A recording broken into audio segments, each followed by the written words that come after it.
बिस्मिल्लाहिर्रहमानिर्रहीम। आज हम पढ़ेंगे ट्रांसपोर्टेशन इन प्लांट्स। प्लांट में ट्रांसपोर्टेशन कैसे होता है। प्लांट में वाटर की ट्रांसपोर्टेशन डिफरेंट पार्ट्स में, रूट में, स्टेम में, लीव्स में कैसा होता है।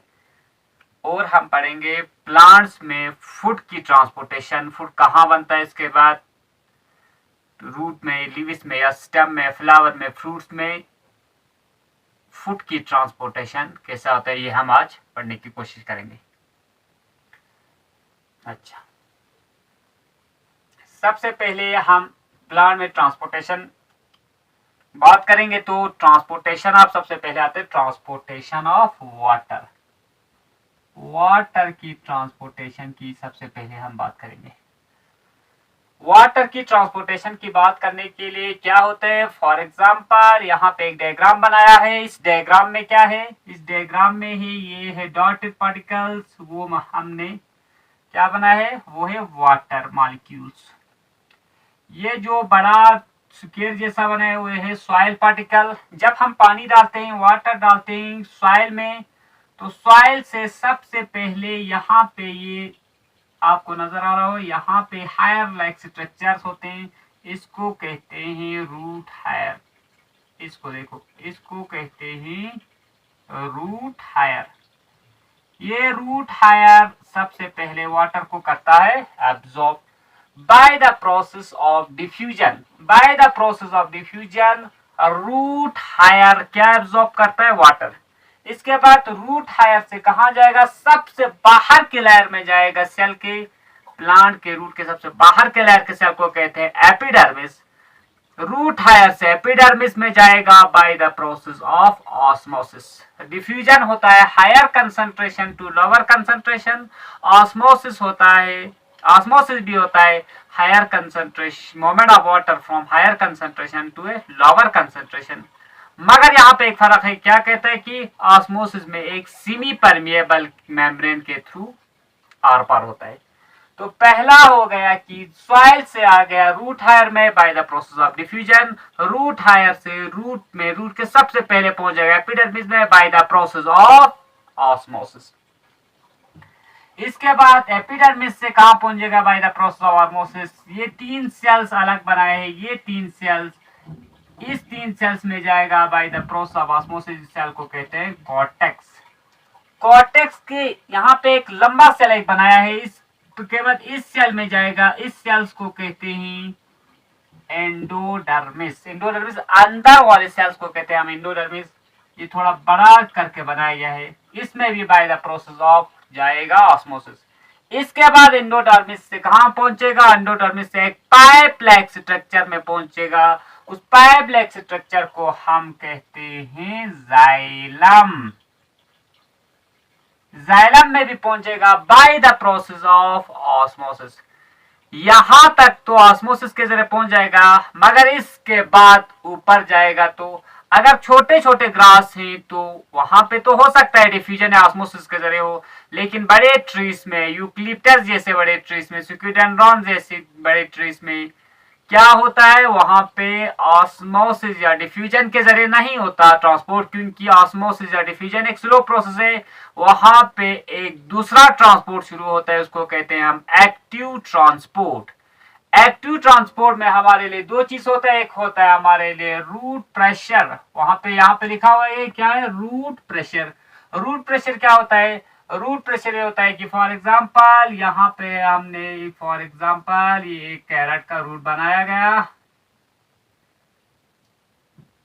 ये है रूट हायर।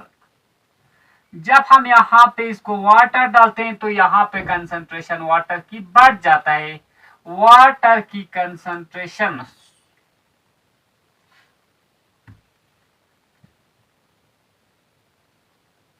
वाटर की कंसंट्रेशन यहाँ पे क्या हो जाता है, धीरे धीरे बढ़ जाता है। तो ये वाटर मॉलिक्यूल्स यहाँ पे क्या डालते हैं, एक तरह के प्रेशर डालते हैं, उस प्रेशर को कहते हैं रूट प्रेशर। मगर रूट प्रेशर में भी इतना ताकत नहीं होता, इतना फोर्स नहीं होता कि ऊपर तक पहुंच जाए। इसी वजह से उसमें दूसरा प्रोसेस शुरू हो जाता है। दूसरा प्रोसेस को कहते हैं हम ट्रांसपायरेशनल पुल। ट्रांसपायरेशनल पुल ये हो गया, फॉर एग्जांपल अगर हम इसको मिटा के यहाँ पे क्या बनाए, एक लीफ बनाए,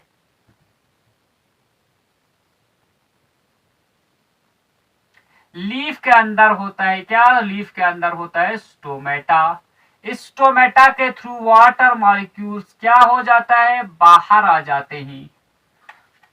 क्या हो गया, root by the process of transpiration, transpiration की वजह से लीफ में से वाटर बाहर आ गया, तो यहाँ पे वाटर की कंसंट्रेशन हो गया कम लीफ में। यहाँ पे रूट में हमने पानी डाला तो रूट में कंसंट्रेशन हो गया वाटर की ज्यादा। तो क्या हो गया, यहाँ पे वाटर की कंसंट्रेशन कम, यहाँ पे वाटर की कंसंट्रेशन रूट में ज्यादा, लीफ में कम होने की वजह से एक पुल क्रिएट हो गया। मगर किससे हो गया, एक ट्रांसपायरेशन की वजह से, लॉस ऑफ वाटर की वजह से एक पोटेंशियल डिफरेंस क्रिएट हो गया, एक पुल क्रिएट हो गया। इसी को हम कहते हैं कि ट्रांसपायरेशनल पुल।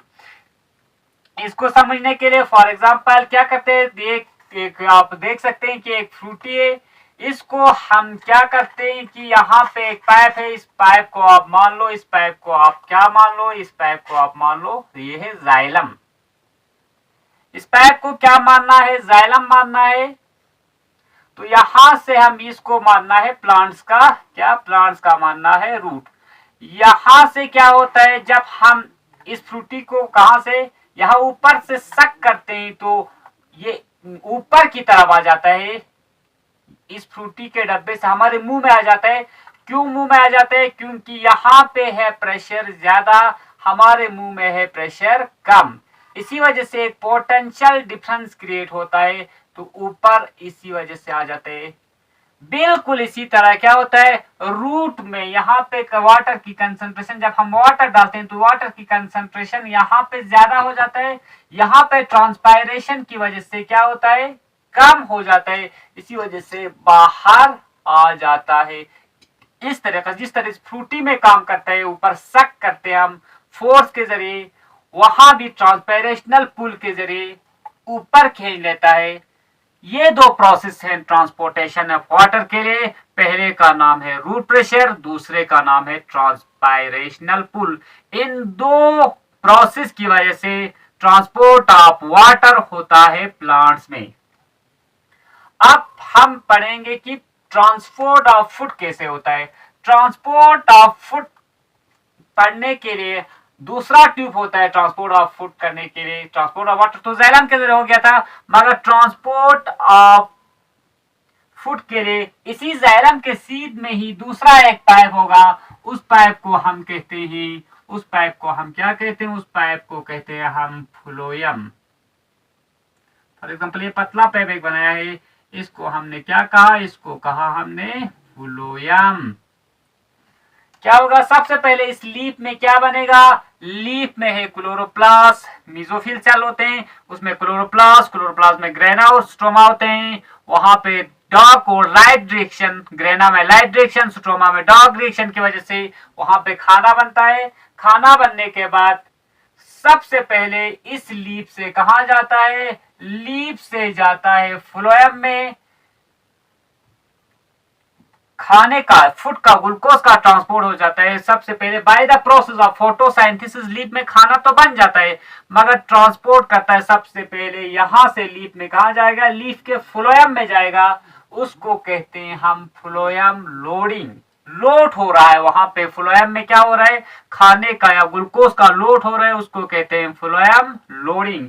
इसके बाद इसी पाइप के थ्रू, जिसमें बहुत सारे सेल्स होते हैं, जैसे कि आपने क्लास 9 में पढ़ा होगा कि फ्लोएम के कितने सेल्स होते हैं, फ्लोएम फाइबर्स होते हैं, फ्लोएम पैरेन्काइमा होते हैं, फ्लोएम कंपेनियन सेल्स होते हैं और सी ट्यूब्स। इन सब की मदद से ये खाने का ट्रांसपोर्ट करते हैं लीफ से डिफरेंट बॉडी पार्ट्स में। लीफ से ऊपर भी चला जाता है, लीफ से नीचे रूट की तरफ भी आते हैं, स्टेम की तरफ भी आते हैं, ऊपर फ्लावर या फ्रूट जितना ऊपर है वहां भी जाते हैं। जाइलम का याद रखना कि जाइलम में वाटर ट्रांसपोर्ट क्या है, यूनिडायरेक्शनल है, मगर फ्लोएम का ट्रांसपोर्ट है बाई डायरेक्शनल, या हम इसको मल्टी डायरेक्शनल भी कह सकते हैं। तो यहां से एक लोडिंग हो गया, लोडिंग होने के बाद ये पहुंच गया, या तो नीचे की तरफ जाएगा लीफ से खाना, या लीफ से ऊपर की तरफ जाएगा। तो यहाँ नीचे है, लीफ के नीचे होगा स्टेम या रूट, और रूट में होके खाना फिर जिस ऑर्गन को या जिस पार्ट को प्लांट की जरूरत है उसको देगा। यहां से भी फ्रूट को जरूरत है या फ्लावर को जरूरत है, उसी पार्ट को ये खाना देगा। तो ये खाना फ्लोएम से बाहर आ जाएगा, इसी को कहते हैं हम फ्लोएम अनलोडिंग। तो फूड की ट्रांसपोर्ट भी दो वजह से हुआ फ्लोएम लोडिंग और फ्लोएम अनलोडिंग की वजह से। ये हो गया हमारा ट्रांसपोर्टेशन इन प्लांट्स मुकम्मल।